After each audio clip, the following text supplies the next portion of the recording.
Bonjour à tous, vous êtes nombreux à nous avoir rejoints ces derniers jours suite à la déferlante médiatique qui a suivi l'annonce de l'action collective ouverte mardi contre Renault et Nissan. Le groupe Facebook compte à ce jour plus de 5200 membres et des dizaines nous rejoignent chaque jour. Pour beaucoup, en arrivant sur ce groupe ou en intégrant cette information, vous avez découvert être victime d'une habitude malsaine qu'ont certains constructeurs à croire que quand ils ont raté un moteur, ils peuvent discrètement gérer les plaintes clients et compter sur un rapport de force totalement déséquilibré. Un rapport de force totalement à leur avantage, bien sûr. Vous découvrez maintenant que nous sommes des centaines, des milliers même, et plus, à avoir été victimes de ces mêmes défaillances que Renault-Nissan continue cyniquement à minimiser en parlant de rares cas de surconsommation d'huile ne mettant pas en danger les usagers. Ces défaillances sont ou ont été pour beaucoup d'entre nous des épisodes de vie que nous n'oublierons pas de sitôt.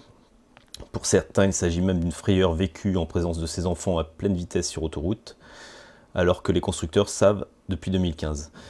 Depuis 2015, combien d'entre nous avons été pris pour des imbéciles en alertant nos concessionnaires sur des bruits moteurs, des consommations d'huile inquiétantes, des pertes de puissance, une forte odeur d'essence dans l'huile, alors qu'ils savaient. Mais pour eux, tout était normal. Aujourd'hui, Renault-Nissan continue à faire comme si de rien n'était et mise sur la division des victimes en gérant les dossiers au cas par cas et en distribuant les prises en charge selon leur bon vouloir.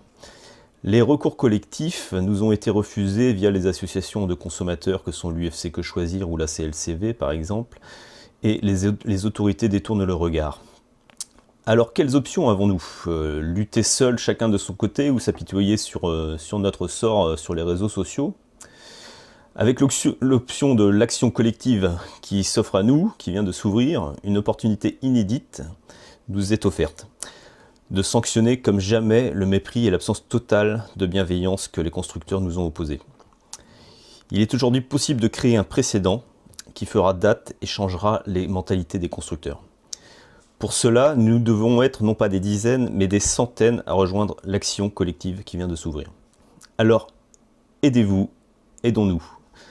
Que vous soyez victime passée ou actuelle de ce Motorgate, vous pouvez, vous devez vous joindre à l'action collective dont le lien apparaît sous cette vidéo.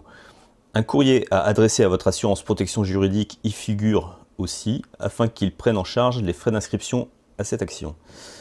Dans les tout prochains jours sera officialisée la création de l'association de victimes du Motorgate.